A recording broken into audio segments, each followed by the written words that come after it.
Assalamualaikum warahmatullahi wabarakatuh. Halo semua rekan-rekan dan juga para sahabat disabilitas dimanapun Anda berada. Kembali lagi bersama saya Eva Syarifah di channel YouTube-nya Disabilitas Official. Di liputan kali ini saya akan berbincang-bincang bersama pemilik dan juga pendiri kelompok usaha bersama disabilitas Al-Barokah. Mau tahu seperti apa dan bagaimana ceritanya? Oke, jangan kemana-mana, tetap di channel Disabilitas Official. Oke?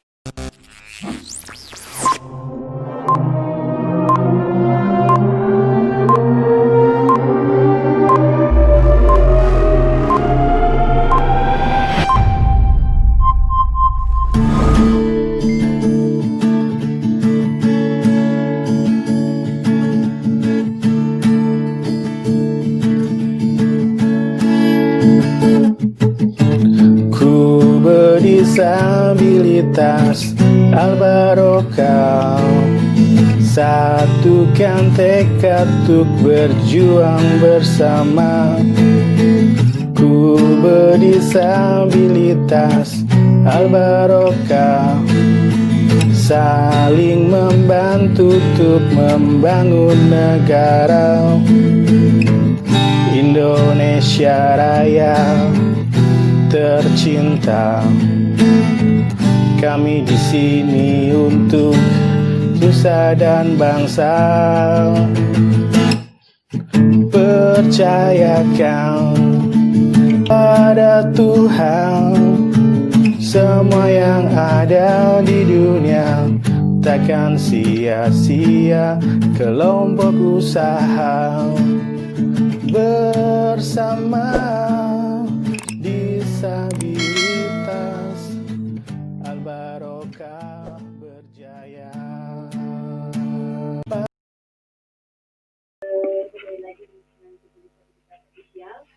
Dan saya ini sudah bersama Bapak Sudi Hantoro. Oke, selamat sore Bapak Sudi Hantoro. Selamat sore. Iya ini Pak, saya mau ada yang saya mau tanyakan nih Pak mengenai kelompok usaha bersama disabilitas official ya. Sekarang yang mau saya tanyakan yang pertama itu bagaimana sih Pak awal mula Bapak membentuk kelompok usaha bersama disabilitas dan kenapa Bapak menamainya Al-Barokah? Ya, terima kasih. Baik. Awal mula berdirinya kelompok usaha bersama disabilitas itu merupakan pengembangan dari UD Bina Usaha Mandiri. Ya. Yang waktu itu memang saya dirikan ya, dan untuk pengelolaannya memang untuk istri. Nah, tetapi sebagai rasa syukur saya kemudian saya berpikir untuk membuat lagi pengembangannya, yaitu membuat suatu usaha kerajinan seperti itu. Nah, awalnya memang tidak ada maksud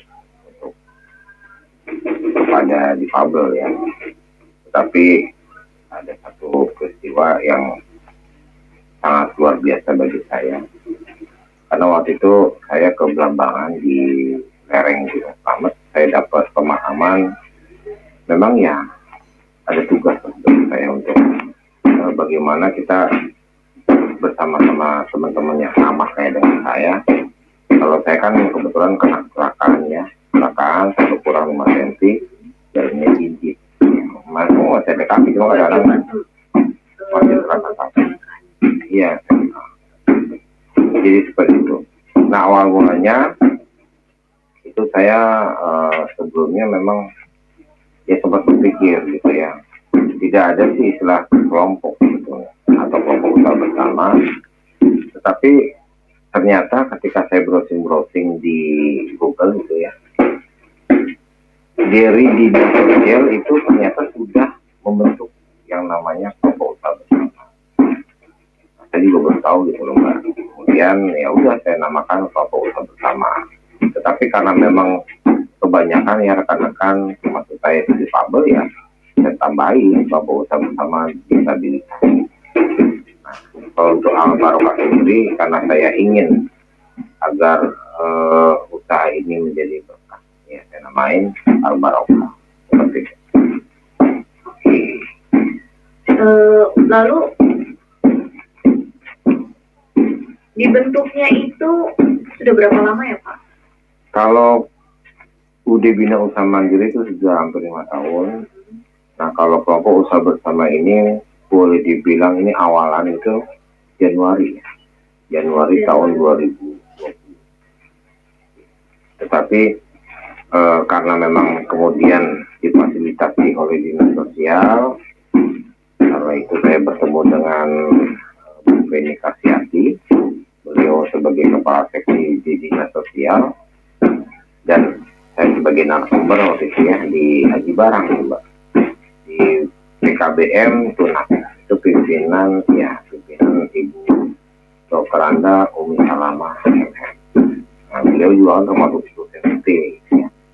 Ya alhamdulillah pelatihan itu berjalan dengan baik dan antusias dari rekan-rekan difabel yang merupakan anak asuh dari PKBM ini sangat luar biasa. Lalu kegiatan apa saja yang bergerak di dalam kelompok usaha bersama disabilitas? Kalau kelompok usaha bersama disabilitas ini memang kita mengkhususkan untuk kerajinan saat ini tasbih. Tapi ya sambil berjalan ya dari Januari hingga saat ini itu sudah mulai menambah ya, seperti centong dari kayu gitu ya, terus sodet dari kayu, bahkan sendok dan piring, sendok dan garpu kayu seperti itu. Nah, kemarin juga kita baru menambah satu mesin itu untuk mesin dowel. Jadi dowel itu untuk bikin gagang sapu. Terus saya tambahkan lagi untuk mesin cetak gelasnya, ya seperti itu. Gelas apa itu Pak? Gelas untuk ini Mbak. Jadi kalau Mbak misalnya beli minuman ya, nah itu kan di luarnya itu ada gambar. Nah itu kita cetak. Berarti gelas plastik itu ya untuk Ya, minuman-minuman. gelas cup itu. Oke. Lalu apa saja sih Pak program kerja dari kelompok usaha bersama disabilitas? Sebetulnya program kerja dari kelompok usaha bersama disabilitas ini memang banyak ya Mbak.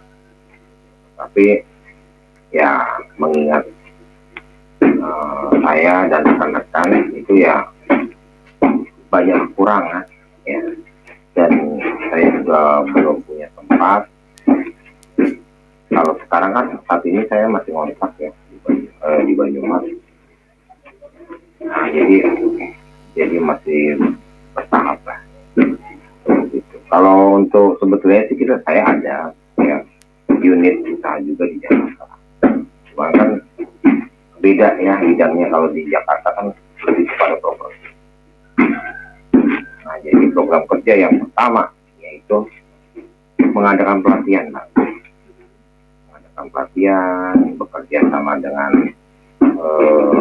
pemerintah melalui dinas sosial, terus bekerja sama dengan pesantren-pesantren, dan bekerja sama dengan PKBM lainnya yang bertujuan ya untuk bisa melatih kerajinan.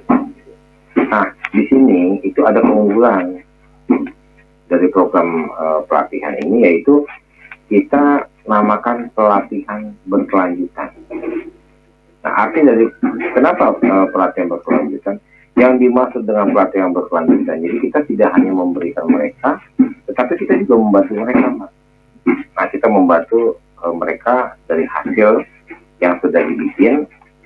Jadi kita kebetulan di UD Bina Usaha Mandiri kan rutin ya, itu kan lebih komersil. Nah, itu juga ada unit salesnya ya. Nah, itu kita bisa seperti itu. Jadi program kerjasama ini tidak hanya memberi pelatihan saja, tetapi berkelanjutan, kita bantu untuk pasarannya. Dan untuk pemasaran produknya sendiri itu sangat mudah apa sih Pak? Ya, kalau untuk tasbih ini kita ada tiga agen. Pertama di Tegal, Cirebon, dan jadi ya memang kalau melalui agen ya, itu boleh bilang murah.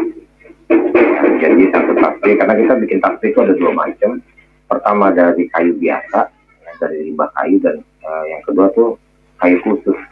Nah, kayu khusus ini seperti misalnya kayu dari asam, terus kayu kembang, terus kayu nugo sari, ya seperti itu. Jadi kalau secara umum itu udah sangat luar biasa kalau untuk tasbih. Nah, yang saya sangat senang dengan kerajinan tasbih ini adalah waktu awalan saya berdiri itu belum menjual, tetapi kita sudah bisa mengadakan pelatihan. Itu saya suka sekali. Jadi artinya ilmunya sudah sangat bermanfaat. Nah, kemudian sering waktu ini alhamdulillah untuk dowel ya, kita udah ada juga orang yang dari Cirebon ya, itu sudah continue kita. Nah, artinya ini kan satu peluang buat kita. Saya katakan kepada Bapak yang khusus untuk dowel ya, khusus dowel, Bapak membeli produk kita sama dengan membantu, karena memang yang kerja semuanya bahasanya itu sebetulnya bukan kerja ya, Mbak. Di sini kita komunikasi. Jadi kita sama-sama berjuang, kita sama-sama cari uang, jadi berkarya lah. Nah, di sini yang membuat saya itu pabrik. Lalu dengan keterbatasan para disabilitas, berarti kebanyakan itu mereka para tunadaksa yang ikut gitu ya, Pak? Ya. Untuk sementara memang yang kita bisa handle itu untuk disabilitas atau untuk difabel tunadaksa. Dan untuk awal pertama pembentukannya itu berapa orang? Kita sebetulnya kalau ikut pelatihan sesuai dengan prosedur atau peraturan dari dinas sosial itu 20 orang baru kita bisa mendirikan kumpul. 20 orang itu kita bisa meminta kepada dinas sosial untuk mengadakan satu pelatihan. Yang nantinya dari dinas sosial juga membantu memberikan alat. Nah, itu yang kejadian di Aji Barang. Itu ada 30 orang, jadi 25 orang itu merupakan anak asuh dari ibu ini, PKBM Sinas dan SLB Aisyah Al-Walidah. Nah, sisanya 5 orang itu dari rekan-rekan PPDI. Oke. Lalu yang mau saya tanyakan seperti ini, kan orang anak-anak disabilitas, mereka yang mempunyai kekurangan, yang tentunya membuat kita ya prihatin gitu ya, juga tergerak. Apa yang membuat Bapak begitu ingin membantu mereka-mereka itu? Ya, pertama begini, Mbak. Saya jujur ya, saya tadinya bukan orang normal. Saya orang normal, saya terakhir kerja di PT Sinar Masuk, di anak cabang dari PT Paramita Bangun Salam. Saya juga sebagai ekonomi, karena waktu itu terakhir saya proyek di Lubuk Gaung Project Refinery Project. Jadi memang ya luar biasa. Setelah saya kecelakaan dan saya merasakan nikmatnya, ini sangat positif. Nah, makanya ini jujur saya merasa memiliki satu keluarga. Itu hal yang bagi saya tidak disangka. Makanya saya ingin membangkitkan kreativitas para difabel. Jadi karena seperti yang Mbak sadari ya, banyak sekali Mbak, tapi ini memang masih banyak, ada beberapa rekan kita yang masih di jalan. Ya. Yang kebanyakan tunadaksa, ada juga tunanetra ada. Ya walaupun tidak semua, tidak banyak ya. Nah, itu kita harapkan dengan pelatihan yang diberikan dinas sosial, mereka mulai merasa hidup. Untuk masa depan ini. Oke, rekan semuanya, itu tadi yang sudah dikatakan awal mula pembentukan kuba ini seperti apa. Ya, mudah-mudahan apa yang tadi sudah dibicarakan oleh Bapak Jangan bahwa itu bisa menjadi poin bagi para rekan-rekan dan juga mungkin sahabat-sahabat disabilitas dimanapun Anda berada, bisa termotivasi dan juga tergerak hatinya untuk bisa melihat ke depan bahwa hidup itu akan indah jika kita mau berbagi dan mau bersama-sama.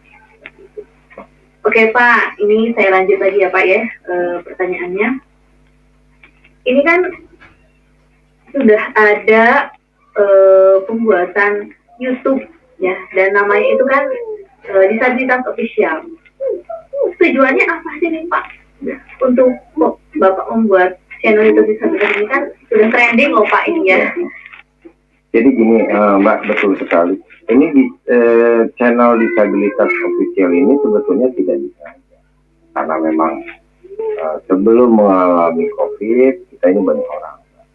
Tapi setelah COVID, ya mau nggak mau kita rumahkan. Karena ya memang terhambat, termasuk di bina usaha mandiri juga terhambat ya. Terutama ada bahan bakunya yang dari harga 25 kemudian melonjak menjadi 60, 70, 80, bahkan 100. Mau nggak mau gitu, saya harus mencari apa namanya satu cara. Jadi disabilitas official. Kenapa saya namakan disabilitas official? Artinya disabilitas itu kan umum. Jadi kita tidak hanya meliput tentang difabel tunadaksa, tetapi hampir semua. Karena saya yakin sekali mereka para difabel itu yang cacat fisik Mbak, tetapi secara hati, secara pikiran, secara motivasi dan kemampuan kreativitas saya pikir hampir sama. Seperti itu. Ini ya Pak ya. Yang ini masih ada 2 pertanyaan lagi Pak ya. Ini tadi poinnya segini ya. Bagaimana cara kerja dari channel YouTube Disabilitas? Di Disabilitas Official ini itu sih pada intinya sih terjun langsung gitu ya, mungkin ke rumah-rumah mereka-mereka yang istilahnya yang jauh di pelosok sana, mungkin bisa untuk meliput mereka yang mempunyai kreativitas seperti itu ya Pak. Jadi pengembangannya itu ya awalnya meliput dari kegiatan kita sendiri, nah kemudian timbul ide dari tim kreatif kita itu ingin membantu para difabel yang sekarang ini mungkin belum bergabung atau sudah bergabung dan mereka memiliki kreativitas. Ya seperti contoh Mbak Warni kemarin Mbak ya. Mbak Warni itu memiliki, itu termasuk anggota dari kelompok usaha bersama disabilitas Barokah. Rumah jauh Mbak, dia kan polio. Nah, cuman dia memiliki keterampilan untuk channel.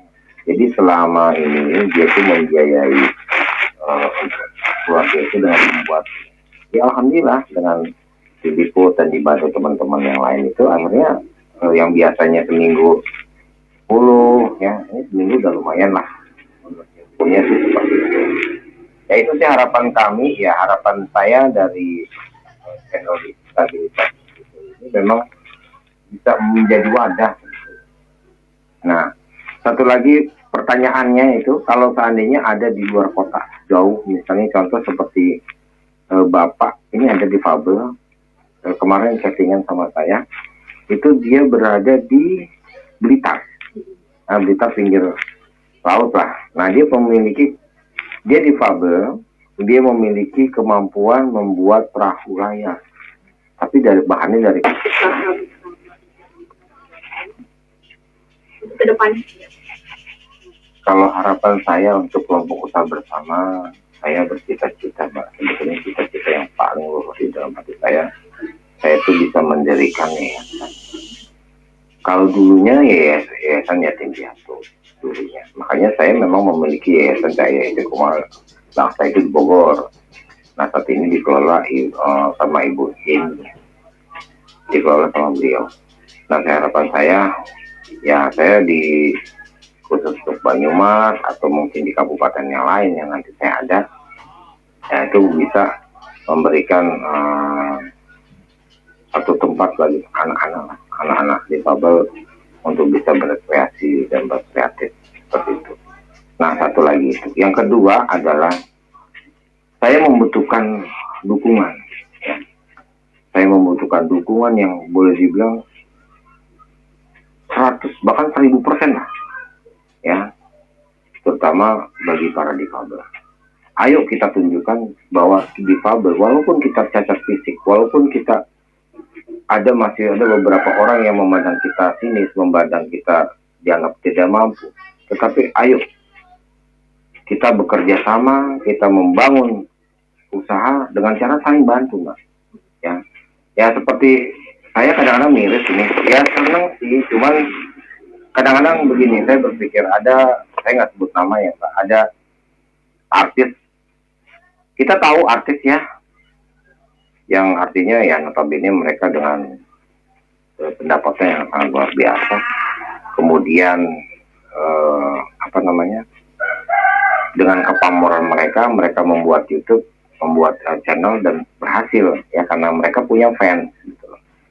Nah sebetulnya kalau difabel kompak kita bisa mengalahkan kayak gitu. Ini kesempatan sebetulnya. Makanya saya bagi rekan-rekan saya harapkan ya kita bekerja sama, saling membantu. Kenapa? Karena hanya subscribe ya, hanya dengan subscribe dan klik saja ya. Itu kan kalau kita misalnya mengirimkan informasi itu langsung gitu. Jadi nanti tidak ketinggalan. Ya tidak ketinggalan informasi, tidak ketinggalan yang up to date lah mengenai perkembangan itu saya harapkan. Nah, jadi nanti karena kita tahu kalau yang namanya YouTube ini kan tersebar ya dan hampir semua sudah pada tahu YouTube ini. Makanya jangan salah artis-artis, bahkan pejabat, bahkan bupati itu sudah memiliki channel masing-masing kan. Dan ini kita tidak salah untuk membuat seperti itu. Ini kesempatan kita, Mbak. Kesempatan kita berkarya, kesempatan kita memberikan pengetahuan bagi mereka bahwa kita bisa. Nah, saya jadi berharap kepada rekan-rekan, ayo kita bersatu dari Sabang sampai Merauke. Kita bersatu, disabilitas itu sama, ya. Disabilitas itu sama.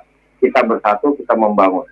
Nah, kalau seandainya ada yang di Irian, difabel yang di Irian, itu memiliki karya, ya, membuat satu apa dan ingin dipasarkan, itu bisa kontak melalui tim kreativitas kami melalui WA ya. Itu ada nanti dari tim kreativitas itu akan menindaklanjuti dan menayangkan seperti itu. Jadi saya berharap ini difabel dari seluruh dari Sabang sampai Merauke. Ayo deh kita sama-sama berkreasi, kita sama-sama berkreatif, kita pergunakan channel disabilitas ini sebagai ajang kita menunjukkan diri kita. Itu harapan saya sih, Mbak.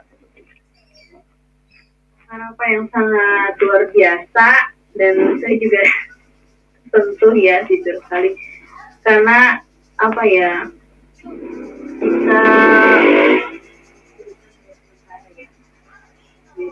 apalagi saya juga kan orang normal, cuman mereka saja yang di luar sana gitu yang mempunyai keterbatasan, tapi mereka bisa.